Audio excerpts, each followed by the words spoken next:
शाळा संपली, कॉलेज झाले, नोकरी लागली, गाव सुटले, परंतु शाळेतील रम्य आठवणी मात्र ताज्याच होत्या. 1980च्या आधीचा काळ होता तो. शाळा आणि शिक्षक यांच्याविषयी प्रचंड आदर होता. त्यात काही शिक्षक सगळ्यांचेच आवडते म्हणण्यापेक्षाही त्यांच्याविषयी विशेष आदर होता. मनात एक भावना होती आणि आहे, यांनी शिकवले म्हणून मी आज येथवर पोचलो आहे. आमच्या वर्गातील सगळीच मुले चांगल्या नोकरी धंद्यात स्थिरावली होती. गावाकडे आलो, मित्रांची भेट झाली की लेले सर कुठे असतात रे, भेटला होतास का, हा प्रश्न आवर्जून असायचा. मी जवळपास 15 वर्षांनी गावी बदलून आलो.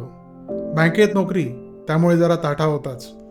शाळेतील मित्रांच्या पुन्हा भेटी झाल्या. लेले सरांना सर्वजण आवर्जून भेटलो. त्यांनाही बरे वाटले. आपले विद्यार्थी चांगले काम करतात, कोणी परदेशी गेला याचा त्यांना फार आनंद होत असे. विशेष म्हणजे अजूनही आमच्यापैकी जो कोणी गावात असेल तो दसऱ्याच्या दिवशी सरांना सोने द्यायला जाणार, हा नियमच होता. त्यांचे आशीर्वाद आम्हा सगळ्यांना फार महत्वाचे असे. मात्र हळूहळू आम्ही आपापल्या कामात, संसारात गुंतत गेलो. नाही म्हणायला जुन्या गोष्टी विस्मरणात जात होत्या.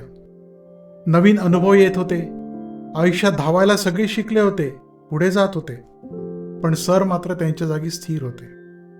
आता म्हातारे झाले होते.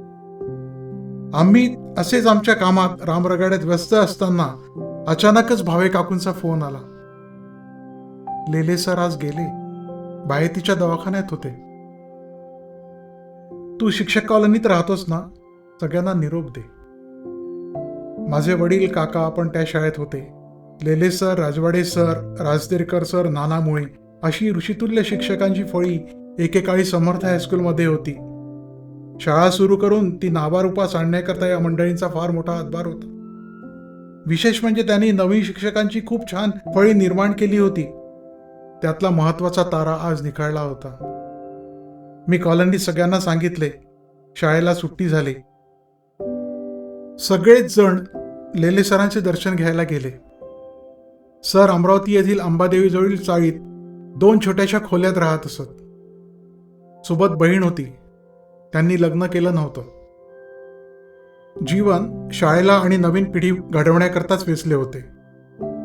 फंड संस्थेला आणि गरजू मंडळींना दान केला होता. पेन्शनमधील अधिकांश भाग हा गरजू विद्यार्थी, गरीब आणि अडचणीत असलेल्या मंडळीवर खर्च होत असे.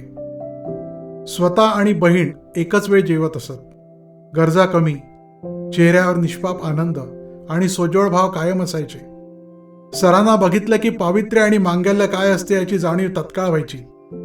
आपण सरांकरता काहीतरी करायला पाहिजे होते, निदान शेवटच्या आजारात तरी, असे आमच्यातील प्रत्येकाला वाटत असे. पण सर सगळंच देऊन गेले होते. कोणालाही आपल्यामुळे त्रास व्हायला नको हे त्यांचे सूत्र. अतिशय भावपूर्ण आणि भारावलेल्या अवस्थेत अंतिम संस्कार पार पडला. त्यांच्या खूप आठवणी आणि श्रद्धांजली हे सगळे सोपस्कार झाले. आम्ही घराकडे निघालो. एक घटना मात्र माझ्या मनावर कायम करून ठेवली गेली आहे. आम्ही शाळेत असू. लेले सर संस्कृत शिकवायचे. वेळ असला की ते इंग्रजी शिकवायचे. त्यांच्या इंग्रजी आणि इंग्रजी व्याकरणामुळे आम्ही पुढील परीक्षांमध्ये इंग्रजीत चांगले गुण मिळवू शकलो हे निर्विवाद सत्य. संस्कृतचा क्लास होता. युनिट टेस्टचे पेपर लेले सर देणार होते. त्यांच्या वर्गात कोणी नापास होतच नसे, कुठलाही विद्यार्थी असू दे. अगदी अभ्यास आणि संस्कृतचा कंटाळा असलेला विद्यार्थी सुद्धा लेले सर शिकवतील त्या विषयात हमखास पास. फक्त कोणाला किती मार्क मिळाले आणि सगळ्यात जास्त मार्क कोणाला मिळाले, प्रत्येक विद्यार्थ्याला त्याने कुठे आणि कशी सुधारणा करावी ही सूचना वजा आर्जव लेले सरांची असायची. आम्ही त्यातही दिव्य. संस्कृतच्या पेपरमध्ये चक्क नापास झालो. लेले सर शिकवतात त्या पेपरच्या युनिट टेस्टमध्ये नापास. आमचे वडील शिक्षक, लेले सरांचे सहअध्यापक. लेले सर फार नाराज झाले. ते म्हणाले, जो नापास झाला त्याला शिक्षा व्हायलाच हवी. मी मान खाली घालून उभा. वाटले आता शाळा सोडावी. खूप पाप केल्यासारखे वाटले. लेले सर म्हणाले, आता काय बरं शिक्षा द्यावी. आमच्या शाळेत एक प्रथा होती. वर्गात सगळ्यात कमी मार्क अथवा नापास झालेल्या मुलांनी त्या पिरियडमध्ये सगळ्यात मागच्या बेंचवर उभे राहायचे. आमचा नंबर आज लागला होता, तोही लेले सरांच्या तासाला. आमची अवस्था आता धरणी घेऊन घेईल तर बरे होईल अशी झाली होती. मी मान खाली घालून मुकाट्याने उभं होतो. सरांच्या विषयात नापास होण्याचा बट्टा लागल्यामुळे वर्गातील सगळी मुलेही माझ्याकडे खाऊ का गिळू या नजरेने पाहत होती. आमच्या वर्गात काही दिव्य कार्टी होती ज्यांच्यावर कोणाचाही वचक नसे. अगदी पीटीचे सर, ज्यांना विद्यार्थ्यांना मारायचा परवानाच होता, ते पीटीचे सर सुद्धा या पोरांपायी थकले होते. ती मंडळी सुद्धा सरांच्या विषयात कधीही नापास होत नसत. प्रामाणिकपणे संस्कृत आणि इंग्रजीचा अभ्यास करून ते तयार असत. त्यांना मार अथवा शिक्षेचा धाक नव्हता. पण सरांना वाईट वाटायला नको म्हणून ही मंडळी सुद्धा प्रामाणिकपणे अभ्यास करून सदैव तयार असत. इतर विषयात मात्र यांना त्रास होताच. अशा सरांच्या विषयात मी युनिट टेस्टमध्ये नापास व्हायचे पाप केले होते. सरांचा हातखंडा एवढा होता की वर्गात लक्ष दिले नाही तरी तुम्ही पास व्हायची गॅरंटी. आज अस्मादिक आरोपीच्या पिंजऱ्यात उभे होते. सर मोठ्या जड आवाजात म्हणाले, बाळा, राहतोच ना रे मागे बेंचावर उभा. मी आता मागे गेलो, उभा राहिलो. सरांनी पुन्हा तोच पाठ घेतला. रामशब्द, देवशब्द कसे चालवायचे, संधी विग्रह याचे संस्कृतमध्ये काय महत्व वगैरे सगळं सुरू होतं. मला सगळं आठवलं. पण पेपरमध्ये आम्ही शेण खाल्लं होतं ना. केवळ माझ्यामुळेच तो पाठ सरांना पुन्हा घ्यावा लागला. आणि अशातच आमचे पिताश्री आमच्या वर्गासमोरून गेलेत. लेले सरांच्या वर्गात असंख्य वर्षात कोणी मागे बेंचवर उभा राहिला असेल तर तो दिवटा मी होतो. वडील पण हबकले, पण न पाहिल्यासारखे करून ते समोर त्यांच्या वर्गाकडे गेले.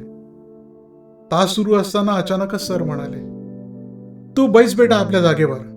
खरे तर मीच मागे उभे राहायला पाहिजे होते, कारण माझ्या शिकवण्यात काहीतरी नक्की सुटले किंवा व्याकरण तुला समजले नाही हे माझ्या लक्षात आले नाही. चूक माझीच आहे. त्यांच्या डोळ्यात पाणी होतं. मी पूर्णपणे संपलो होतो. मी रडायला लागलो. अशा बिकट परिस्थितीत तो क्लास संपला. मी ठरवले, आता यानंतर अशी वेळ येऊ द्यायची नाही. मी घरी गेलो. मला वाटत होते आज वडील माझी यथेच्छ धुलाई करणार. पण वडिलांनी फक्त एवढेच म्हटले, आज सारखी परिस्थिती पुन्हा येऊ देऊ नकोस. लेले सरांना फार वाईट वाटले. ही घटना माझ्याच नाही तर सर्व विद्यार्थी मंडळींच्या मनावर कायम कोरली गेली. बोर्डाच्या परीक्षेत रिझल्ट आला. वर्गातील बहुतेक मंडळींना इंग्रजी आणि संस्कृतमध्ये डिस्टिंक्शन म्हणजेच प्रावीण्य श्रेणी, आणि आम्ही सगळेच जण पास. त्या काळी प्रावीण्य श्रेणी मिळणे फार कठीण मानले जायचे. सरांना निकालाची कधीच काळजी वाटत नसे. फक्त आपल्या शाळेचे नाव उज्ज्वल कसे होईल असा एकंदरीत निकाल असावा आणि शाळेतून सुसंस्कृत संस्कारक्षम विद्यार्थी बाहेर पडावा, त्याने चांगले भविष्य घडवावे, हीच त्यांची कायम इच्छा असे. प्रत्येक विद्यार्थी बोर्ड झाले की तो कुठे गेला, काय शिकतो याकडे त्यांचे लक्ष असे. गरजू विद्यार्थ्याला त्यांनी पैशाने सुद्धा मदत केली. त्यांनी अशा किती विद्यार्थ्यांना मदत केली याची गणतीच नाही. त्यांचा आदर्श ठेवणारे शिक्षक या शाळेत घडत गेले ही फार मोठी गोष्ट आहे.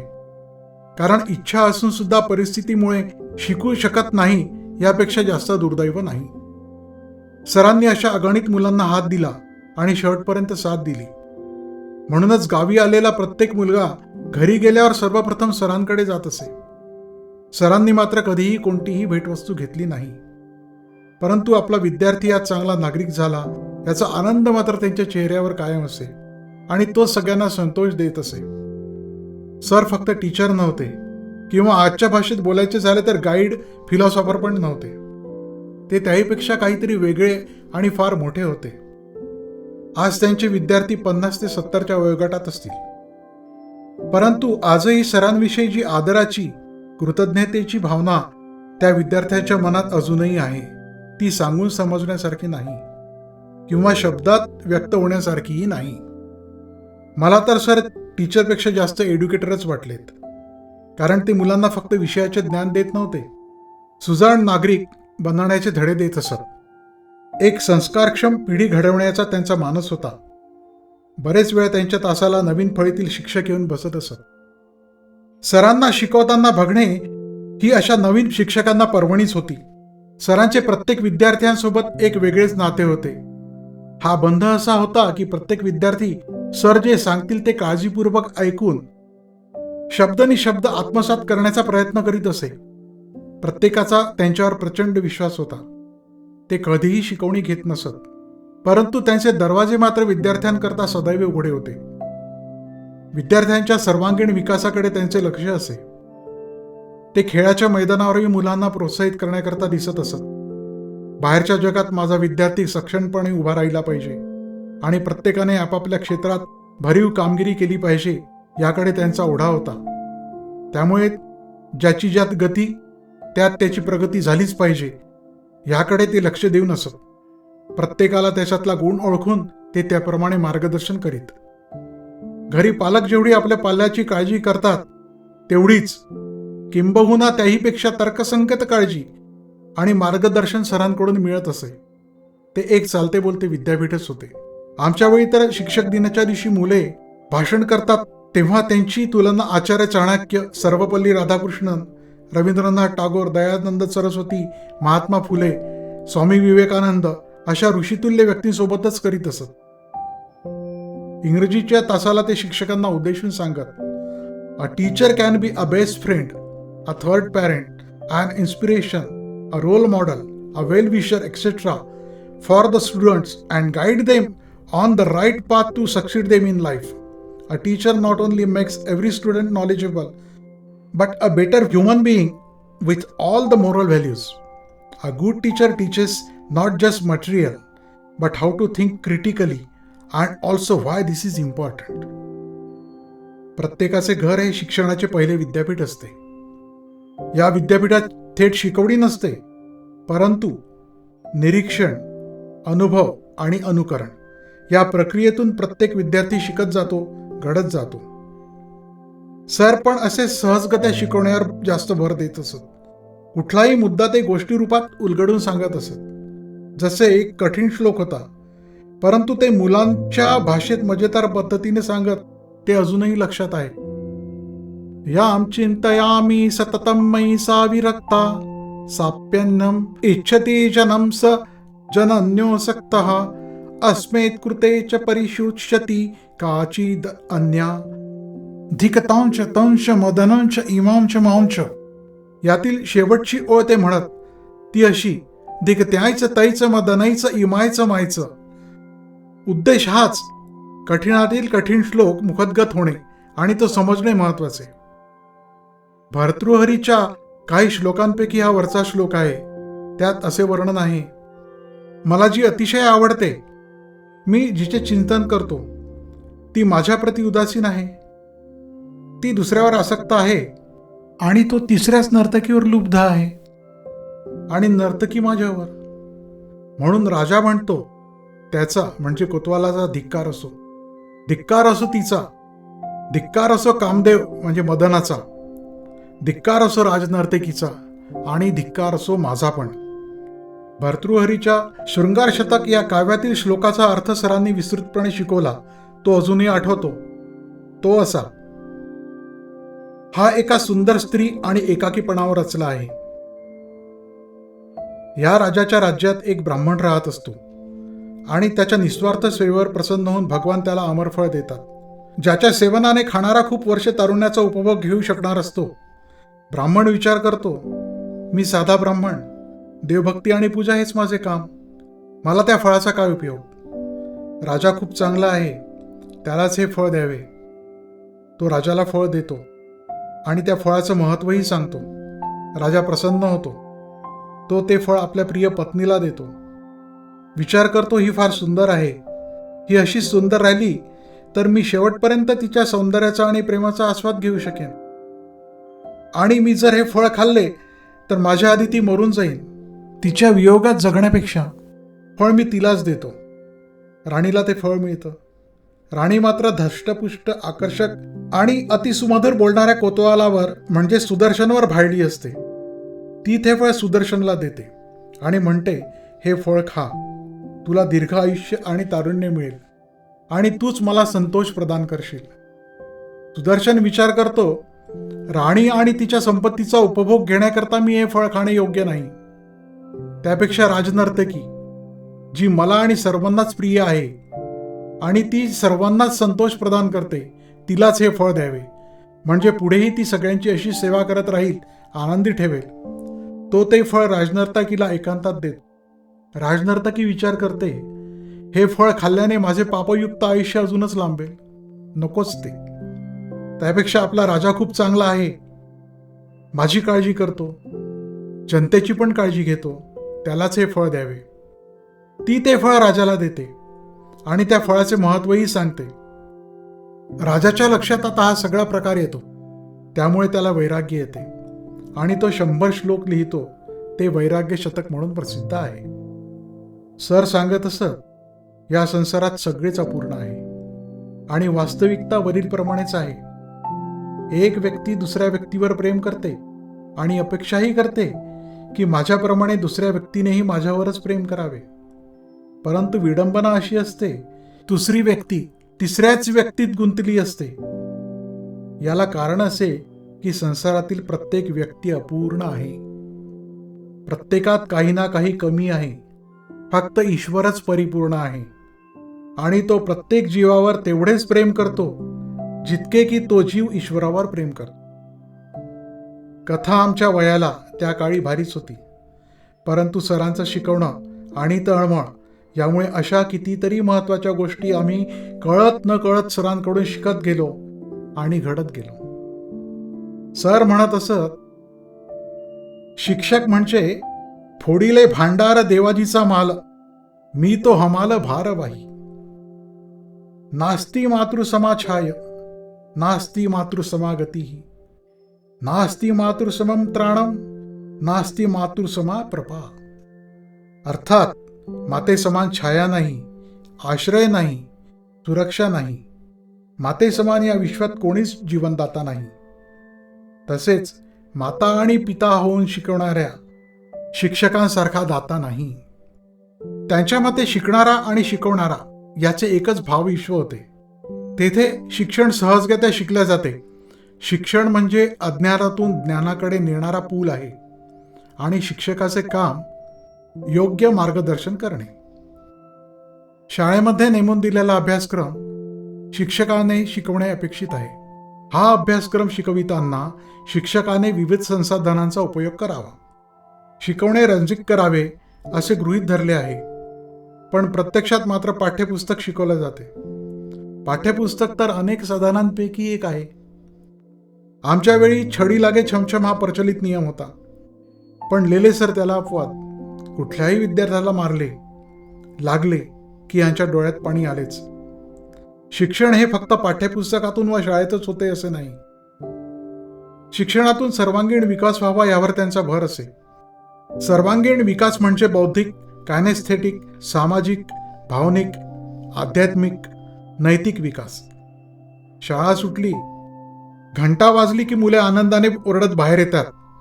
हा शिक्षण व्यवस्थेला लागलेला शाप आहे असे ते नेहमीच म्हणत.